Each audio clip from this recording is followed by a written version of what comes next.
Hi, good afternoon, everybody. Good morning, good evening to anyone watching us back.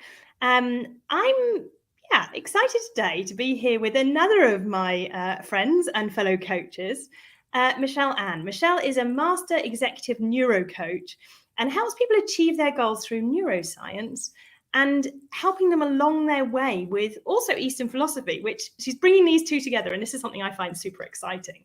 But as you can probably see as we go through this conversation, Michelle and I have quite a lot of fun together, which is what we wanted to bring on air. So we wanted to bring out that this doesn't always have to be, super serious and, bringing in lots of data, but actually using intuition and also just supporting each other to have a conversation, the kind of conversations we have offline, but actually online. So letting you in on some of the things we talk about. And today we're focusing on reflecting back at 2022 and how that can help us moving into 2023 to actually go after and kind of step up into the goals that we want to achieve. So, Michelle, I'm going to hand over to you to tell everyone a little bit about yourself before we kick off. Okay. Well, let's see. I have been through lots and lots of changes in my life, not only professionally as well as personally. And what I have done is learned the tools. I studied with the Swami for over 11 years, a guru and a Swami in India and in the United States. I learned a lot about the Eastern philosophy and how to apply it to my life to really change my perspective and change my life. At one point, I had over 50 food allergies. By studying with the Swami, that's not really why I went to study with the Swami and the Guru, but it actually reversed all of those. I really changed my DNA because I now have no food allergies. I changed my relationships with my family, my workers, the people that I work with, and my spouse. So I turned that upside down and it was amazing. And then I went on knowing that I needed to teach this in corporate. I went on to study neuroscience, was invited to study neuroscience at Harvard, and I became an executive neuro coach as well. So now I give keynotes and trainings at different companies on how to do this, how to really rewire your life with Eastern philosophy and neuroscience combined. So I marry the two to help you rewire and thrive. So this is so fun. And I want to thank Sarah for inviting me. We do have so much fun and it's really fun to let you in. This is the most fun thing, is to let you in on what we talk about as coaches, how we help each other. And when we talk about, we don't really talk about clients, but like we talk about the themes of clients, like everybody being in this overwhelm. I had so many of my senior leaders that I'm coaching be in an overwhelm at the end of the year. A lot of them were just hired maybe 6 or 9 months ago. In this overwhelm, I'm asking them, even as we go into the new year, and I find it's funny, a lot of my other coaches were like, as the clock ticks from 1 minute to the other going into a new year, nothing has changed in our brain. So I'm thinking these New Year's resolutions are not really what they're actually talked about. There is a momentum that we can ride, a psychological momentum we can ride, but the neuroscience behind it is your habits are your habits. But how do we actually change those? How do we take the lessons from last year and move on? Right. And so this is really fun to talk about with you. Yeah, totally. So when you look at it from a point of, why reflection is important, why is the looking back and taking time to process what's happened? And obviously we're talking end of year, but it can be over anything. What does the brain need that for? When we are constantly using the brain, different areas of the brain light up. You can see this in an MRI. Different areas of the brain light up when we're trying to figure out a problem. Okay. And when you're trying to figure out a problem, if you've ever come up to a roadblock where you just can't figure it out, it gets more and more frustrating and more stressful. That what that does is it reduces the blood flow to the prefrontal cortex, the front of the brain, where you're actually trying to figure out problems. And that's that executive functioning. So the more stressed you get and the more intense you get on trying to figure out a problem, you're reducing the blood flow to that area of the brain, making it more difficult, in fact, impossible to function. So the more, as the stress goes up and the limbic system fires, right, the stress response, right, you don't have any of that blood flow to start to think things through, how to plan, how to judge, how to access the long-term memory and think about what worked and what didn't work. You don't even have that capacity because there's no blood flow to that area. So when we do introspection, what we're doing is we're letting go. We're starting to slow that process down. It's almost like putting a wet blanket on that amygdala, which is the stress response area, like the little organ that does the stress response. So we're kind of putting a wet blanket on that and telling it to just relax a little bit. As we relax, the blood flow goes back to the brain, different areas of the brain, and we can start to get insights. And so when we relax that stress response, we go into more of a parasympathetic, more of a relaxation response, thinking about things and just relaxing into it. Relaxing is the key, not trying to figure something out. That's why we get these great ideas in the shower, because we're not really trying to figure them out in the shower. Yeah. Or like you wake up in the middle of the night. Exactly. So when we do that, when we have that introspection and think about things, you go into more of a state of awareness. And this is more the Eastern philosophy marrying the neuroscience. When you're in that state of awareness, that's where you get the insights, when you just start to relax and let go. Does that make sense? Yeah, totally. And actually, I'm smiling because this is often one of the things that nearly everybody takes from any of the coaching they do with me is the power of giving themselves time to process, to reflect, to slow down. And yet it's so counterintuitive with the way we almost live our lives and how businesses function today. It's like, it's got to be faster and faster and faster. And yet the power of it, when you give somebody the space to slow down and almost giving themselves permission to do it, there's so much power in that because of, like you said, it's allowing this processing, it's allowing the sense making almost of what has happened. And then obviously that leads into the opportunity to look for new things going forward.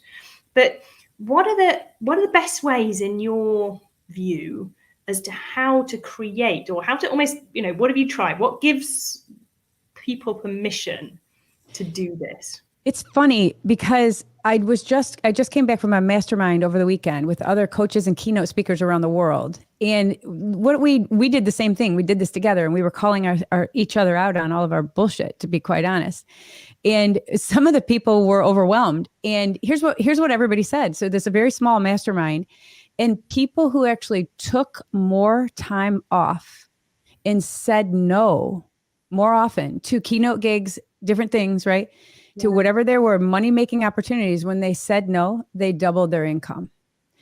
And it's impossible to believe this. Like, you're like, how would you do that? Because your brain is thinking that you have to do this, this, this, and this. It has to be literal. But this change in the brain, now this is all neuroscience. The change in the brain is both rational and transrational. The brain operates in an interesting way, okay? But what we want to do when we have that time to reflect, okay, on like, what are the lessons I learned? What isn't working? What's wrong? Like, what's the hardest thing that I'm not doing? Type of things like, what am I angry about, right? Like, why is that happening? So if you just stop and take time each week to do this, your brain has a chance to reset. And when it can reset, it can use everything. It's like you're giving it food and it just has to throw it out. But when you give it food and it can use it, right? If you have that time, it can use it to make better decisions. Otherwise, you're just going to keep repeating, and being on that, like the rat on the wheel or the mouse on the wheel, and you never really get off. But when you take that time to reset and reevaluate, the brain is really good at that if we have the time to not put pressure on ourselves. It's that pressure that creates that stress response, which makes it not possible. When we start to relax, it's all possible. And it's actually easy. It's really just a matter of bringing an awareness to what you're valuing, what's upsetting you, right? What's upsetting you is something you're not in integrity with your values. So it's trying to figure out what you're angry about, what the hardest thing is, and what's wrong. And when you bring in awareness to that and you sit back, you don't even have to try to figure it out. The brain will do it for you. The brain's just like a computer, which just constantly is computing in the middle of the night and doing things. And people don't understand the value of like taking the weekend off or doing something with a girlfriend or, a friend and going out to do this stuff, because that is when you're doing something else that's physical and you're doing something that you enjoy and with somebody that you trust, that's where your brain can start to really let go, and you get different perspectives from different people. That's where you're starting to get these other ideas when you're not trying to figure it out and when you're around other people. Right, totally. So one of the things that I hear a lot from clients, and I'm sure you probably know this as well, is high achievers struggle to not do anything, and in their heads reflection and this kind of stuff is not doing anything. So, what are some of the structures that you've helped people put in place, or what are the things that you do to make this always less painful for people? If you do, I've done some research on this. If you do research on Olympic athletes, okay, there's a lot to be said by this. There's been a lot of study, okay, over the 50 years on what makes people succeed and what makes people fail. And it's really hard to find what the exact thing is, what the criteria are for succession, for succeeding. But it's not hard to find what makes people fail. Okay, so you can really put that together. But if you study, say, and there's 3 or 4 things, like grit only goes so far, practice only goes so far. Okay, really trying only goes so far. And this is where I feel like the Eastern philosophy comes in and just tells us everything. Okay, because I remember studying with the guru in the beginning, and I thought it was just drive harder. And I could not figure out why I was not happy in my second marriage. And I'm just like, what is the problem? And I have 50 food allergies. I am doing something wrong here. I honestly didn't understand. Do I have to get divorced to be happy? Like, where are these food allergies coming from? What is out of whack? It's really hard to figure out. But what I did figure out is a lot of the stuff is actually beyond our mind. The brain knows how to do it, but it's beyond our thoughts. And there's a paradigm shift. We always think this is hard, but it isn't hard. Okay. It really isn't hard. Once you know what you stand for, there's almost like a purpose inside us, right? There's our beliefs that we believe and our values. And that combines to be a purpose. And when you know what that is and you do that every day, everything starts to show up in a different way. It's comes down to that reflection. If something's wrong, you're out of integrity. If something's making you angry, it's something out of integrity with your values and your beliefs. And this paradigm shift, when you realize it's that easy, right? And when you realize it's that easy, this awareness, it's not about us changing or doing more. It's about accepting kind of who we are. And if something is overwhelming us, like you're asking for tools, if something's overwhelming us, I worked with one leader last week, and she was just overwhelmed, and she was a new hire. And I think she was around for 6 or 9 months so far. And I said to her, I brought some awareness to her. I said, the people who hired you, do you want them to look at you like you're overwhelmed? Because everybody is looking at you like you're overwhelmed. And all your staff, everybody's stressed out, so their productivity is 30% less. Or do you want them to look at you like you know what you're doing? And I said, what would make you take time off? Like you need to take not a weekend off or a week off, but in your schedule, you need to put blocks of time. She wanted, what makes her feel relaxed is to have 2 to 3 hours of blocks of time, 2 or 3 hour blocks with no interruptions, almost like a college professor has office hours, right? Mm-hmm. You can call me then, but in this time you cannot call me. And so she took Wednesday afternoons off, Friday mornings off, and sometime Monday. And she booked it out like 4 or 5 months every single day, how she was going to take time off. And it was flexible, but she did it typically on Wednesdays. And, her whole attitude went up. And I also coach her boss. Her boss has actually noted it to me. Within 4 days of her doing it, she's noted it. Her whole staff's productivity will go up because she's bringing herself to it. So she found out what she didn't like and what she was angry about, and she wasn't doing anything about it. And when she did, and she blocked her schedule to not have interruptions, which was her thing. You just got to find out what you're angry about and kind of flip-flop it, right? She took control and was responsible, and she got it. Her whole life, she's like just so much, she is like a night and day different person. It's great. So it's really like finding what you're angry about or what you're not facing, what the hardest thing that you didn't do is, and moving on from that, like allowing yourself to make the time to do that.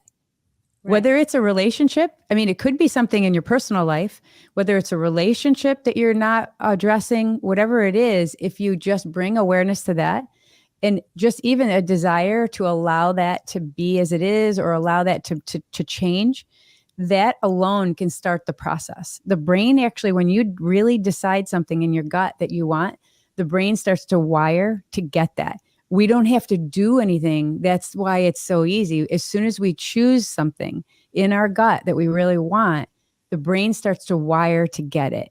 because again, it's a value and a belief. If you believe that's important, the brain will try to go get it because it thinks it's in survival, right? It's kind of like a reverse engineering the survival mode of our brain. Yeah. Yeah, no, that's great.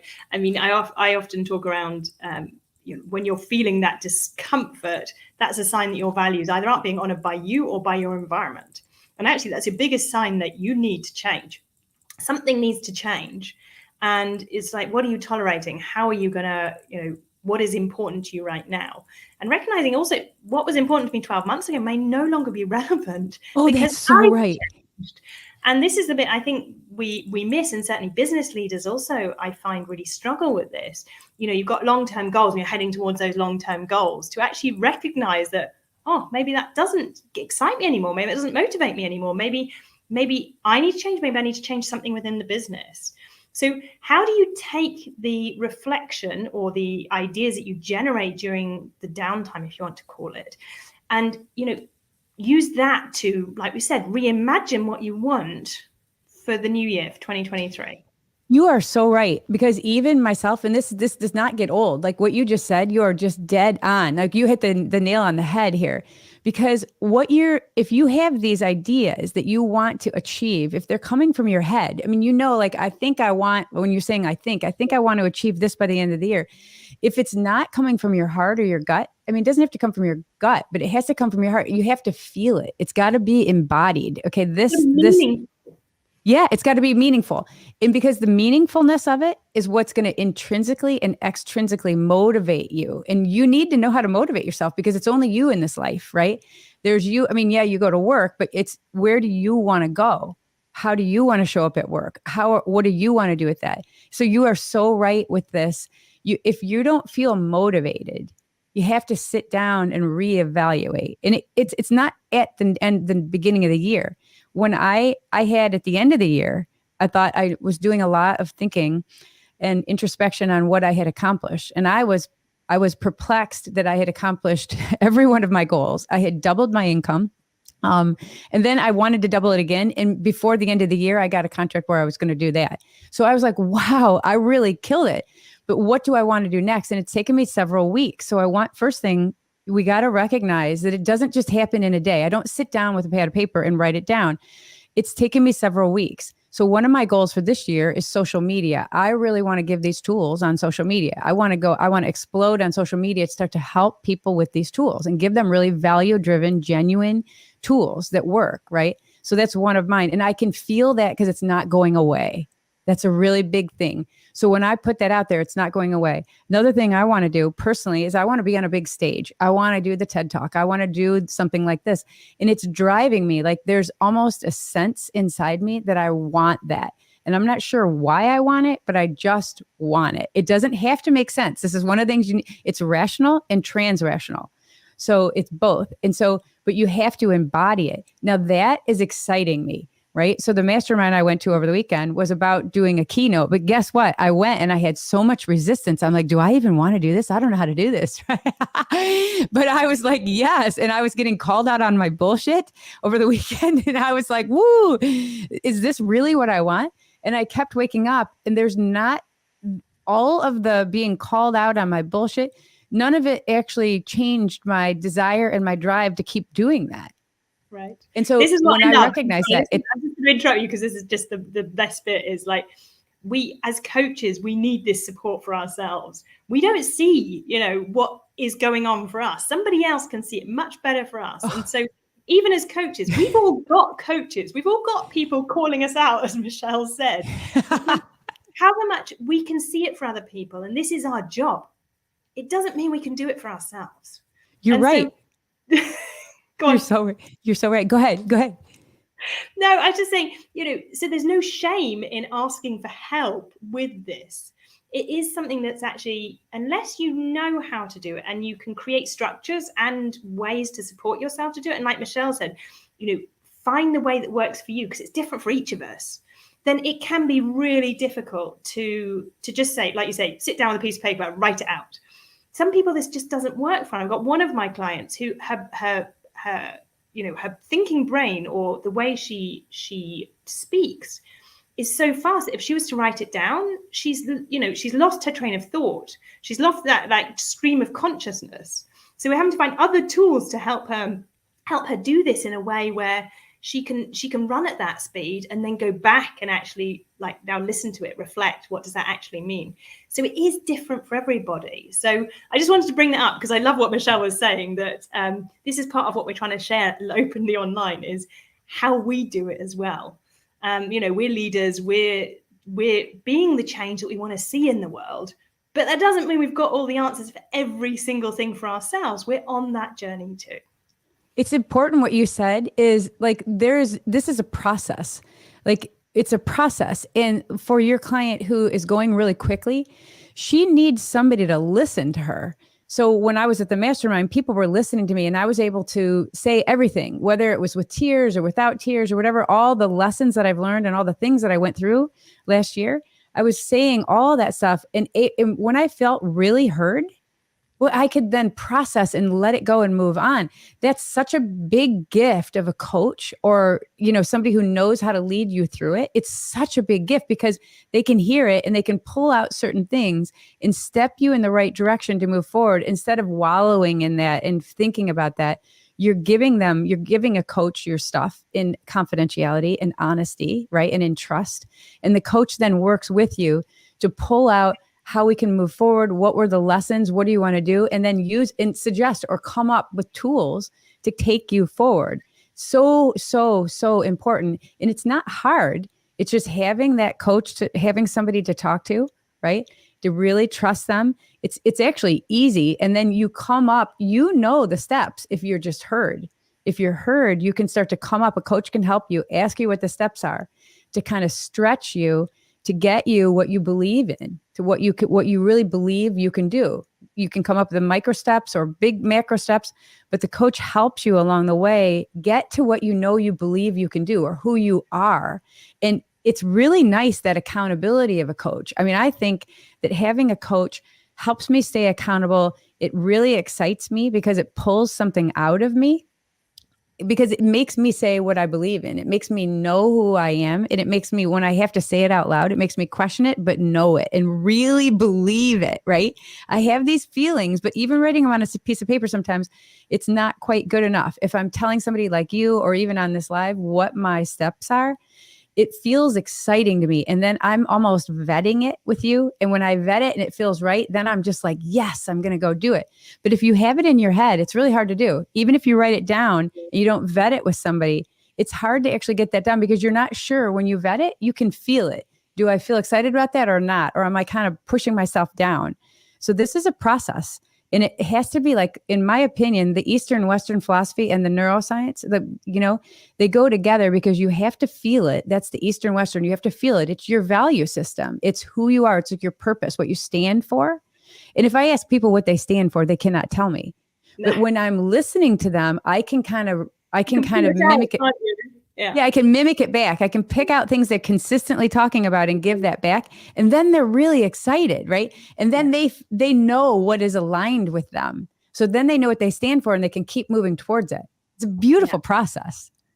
There's something that comes out when you speak, which is around leadership and the kind of both sides of leadership. Leaders being able to create a space for their teams, especially with so much overwhelm coming into the year, but also, almost unlocking the power of leaders. It's almost like we've gone as far as we can with the thinking brain in business, in the corporate world, and we're going to have to tap into the rest of the body if we want to elevate and thrive in businesses. We've headed down this route where people are drained, people are burnt out, and so are the leaders. And now to me it's about, okay, this is almost the fun bit, I think, for 2023 is how we unlock leadership, how we unlock the consciousness level of leaders to enable their businesses to thrive. This is great. I like how you bring it into here. And if leaders, like I'm working with a lot of leaders, I do a program called Jumpstart.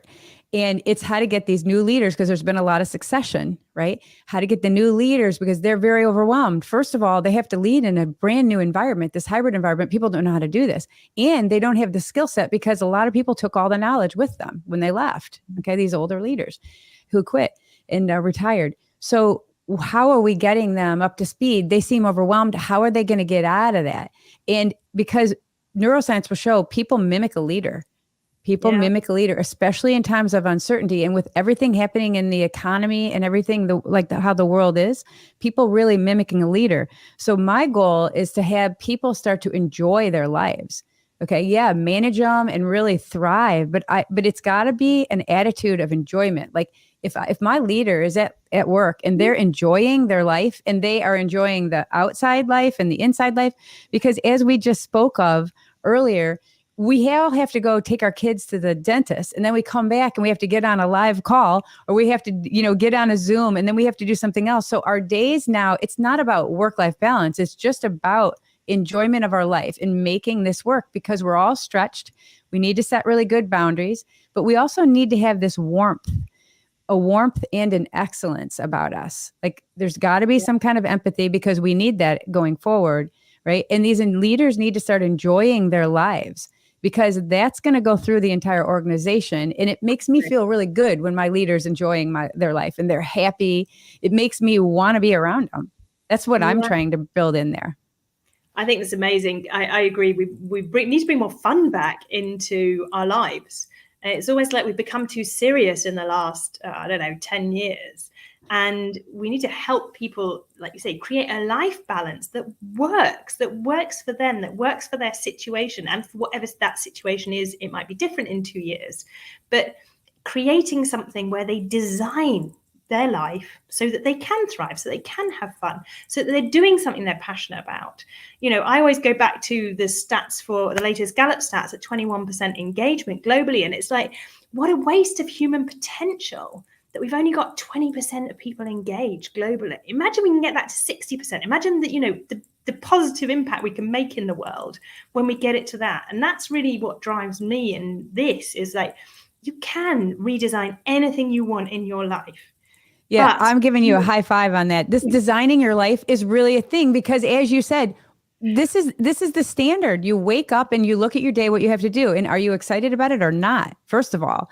Second, I have to take my child to the dentist appointment, or I have to do XYZ. Am I excited about it? Well, if I have to work, right? We have to start saying no to things. And we really have to start setting boundaries on these things to design the life we like. Like yesterday at 4:00, I took off and I walked down the beach. I was like, this is great, because I'm thinking about my life and who I want to be. And I'm actually doing it. I'm doing it. Not only am I thriving, taking action to be the person you want to be, to create the life you want to create. And this is what we're talking about, reimagining where you want to be in 2023. It's there. Yeah. Creating an energy budget and a time budget is really important. I mean, we know about finance, right? Because we have to figure this out before we go to the grocery store anymore. But we need to have an energy and a time bucket as well. Like we need to have these budgets, right? So that I have enough time for me. And what I have started doing, this is a really great step, is I used to keep my computer on all the time. And with some prodding from my IT person, they're like, you have to turn your computer off because it's going to overheat. So I now turn my computer off when I'm done, and I don't even check email after work. And then I check it when I start and I turn it off after work.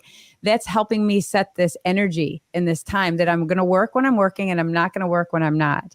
And I've also made a huge list of things that I really enjoy to do. And I've really contemplated that. I think for myself, this Eastern philosophy, contemplating something for more than a day. I mean, it's more like a month that you're kind of contemplating it. You're going in and out. And I have learned this. You want to resolve all doubt, that's something that you're really interested in. And when you resolve all doubt, you're really committed to that. I mean, it's like who you are. And so I give myself lots of time to figure out what I really want in my life. Like, do I want to do this or do I want to do that? And I allow myself to be in a I don't know stage for a long time, because there's a real gift of doubt. When you doubt something, you want to see which side, and you want to kind of test it. And then you test this one and you want to feel which one feels better. And it's a process. It's not like a light switch. It's more like a dimmer switch. You can turn it up and you can kind of turn it down. So elevating it. So turning the volume up, as I sometimes say it, on the things that are really resonant, the things that get you sparking. It's almost like following that energy train as to actually where does my excitement go? Where would it lead me? If it was going to take me on an adventure right now, where would we go? Because I think there's so much that we kind of lose because we get caught in the day-to-day organization of our lives, of our businesses, of everything else.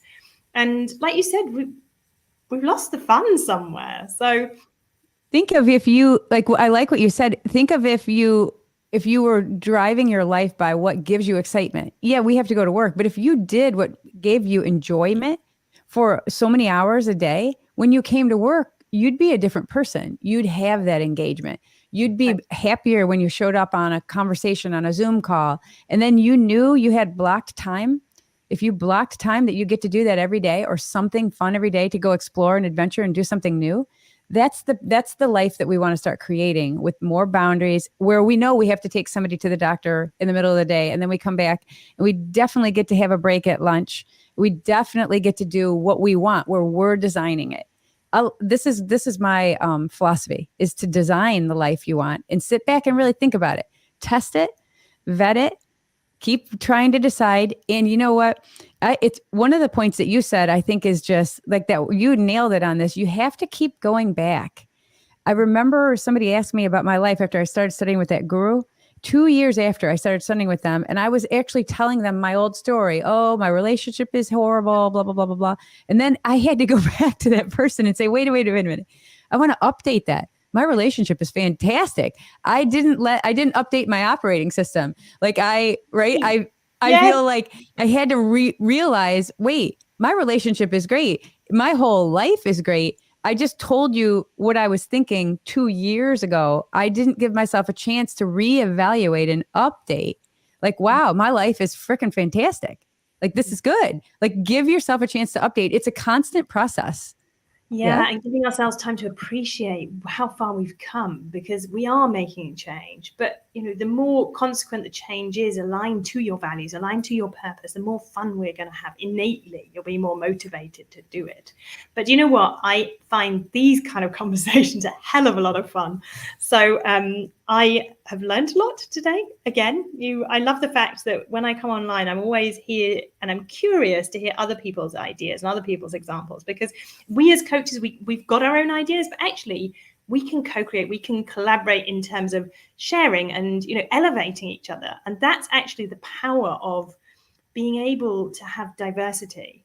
And so this is what I love, is exchanging and doing it in a way where we can share it with others is obviously amazing.